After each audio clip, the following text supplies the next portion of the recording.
Tu sais, ce port lointain, imaginaire, aux eaux si claires,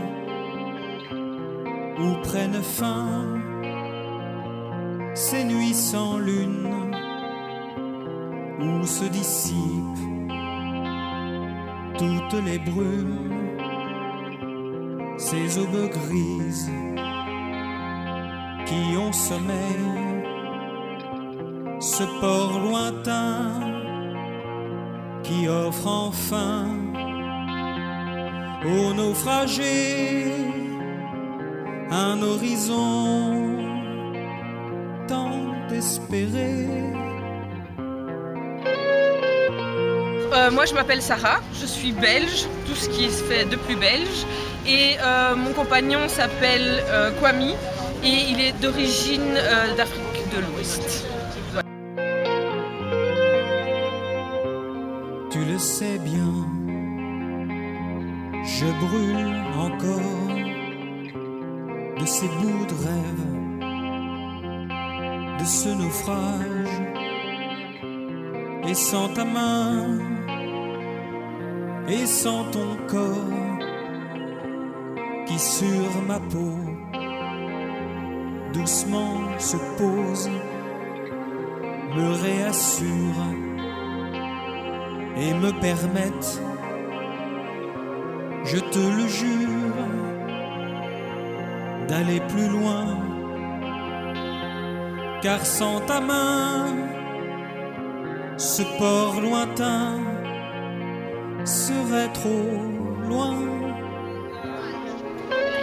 Les couples mixtes peuvent rencontrer énormément de complications liées à l'amalgame, au mariage blanc et au mariage gris, et que les couples qui sont ensemble ne sont pas forcément pour avoir des papiers, mais simplement pour être ensemble et pour pouvoir se marier comme n'importe quel autre couple. Voilà. Et donc voilà.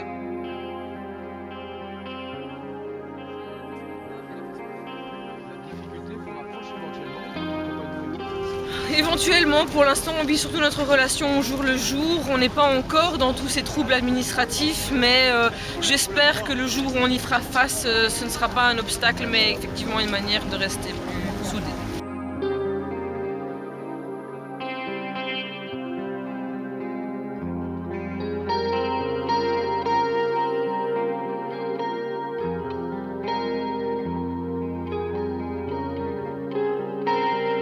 Le réseau amoureux Vos Papiers en fait est né très récemment cet été.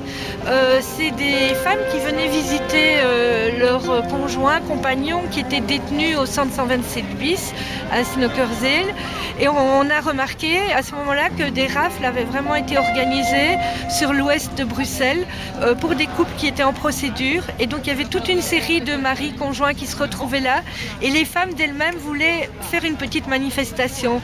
Mais bien sûr, elles n'étaient pas organisées tout. Alors avec le MRAX et la CRER, donc la coordination contre les rafles, les expulsions et pour la régularisation, on a décidé de donner un coup de main à ces femmes qui étaient là devant le centre fermé. C'est un peu paradoxal parce qu'en fait, très souvent, il y a des personnes qui sont dans une situation de clandestinité, c'est-à-dire qui sont sans papier.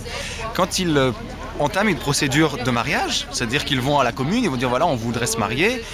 À ce moment-là, c'est souvent le point de départ d'un enfer parce que on a constaté qu'une semaine après, 2 semaines après, il y a des rafles policières qui viennent à domicile récupérer la personne pour la mettre en centre fermé. Alors comme la plupart des procédures de regroupement familial, elles sont fondées, parce que c'est des gens qui sont ici, il essaye de faire en sorte que tous les fondements soient remis en question. Donc est-ce que le couple est véridique? Est-ce que c'est vraiment un vrai mariage? Est-ce que ce sont vraiment les proches, etc. Voilà. Donc c'est sur ça qu'on essaye aussi de se battre, contre ça qu'on essaie de se battre.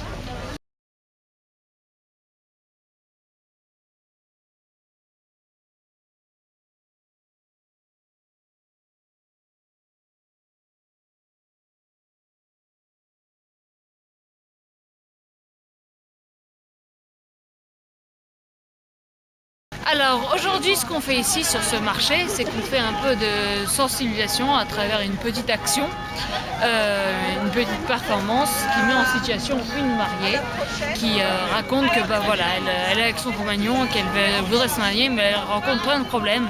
C'est que elle subit le harcèlement et la suspicion de la commune qui lui fait comprendre que non. Avec son compagnon, c'est pas un vrai mariage, ou alors il lui pose plein de questions indiscrètes pour essayer de détecter, selon eux, des mariages blancs.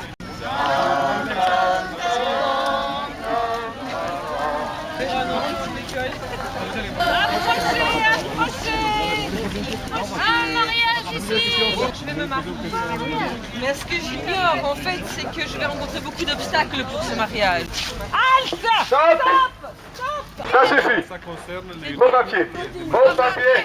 Vos papiers. Vos papiers. À 5h du matin! On a des questions à vous poser, madame. On a des questions. Quelle est la taille précise de votre futur mari?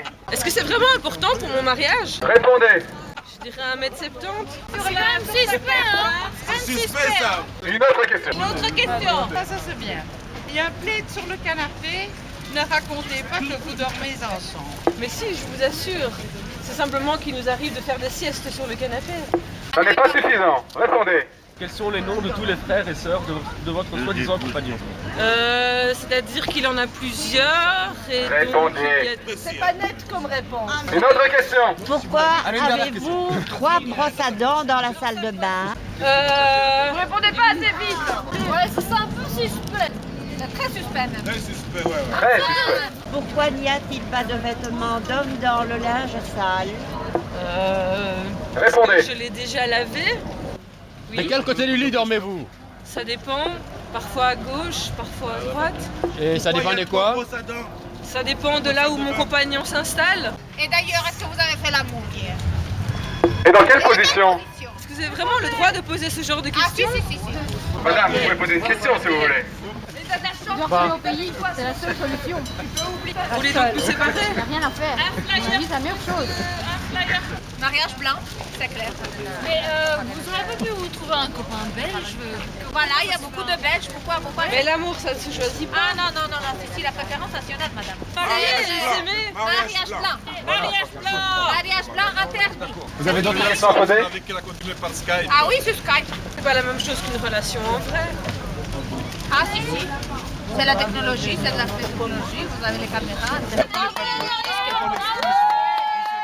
pression et laisser les couples J'ai un s'aimer et fils qui a vivre subi ensemble. ça. Eh ben voilà. Merci beaucoup pour votre participation.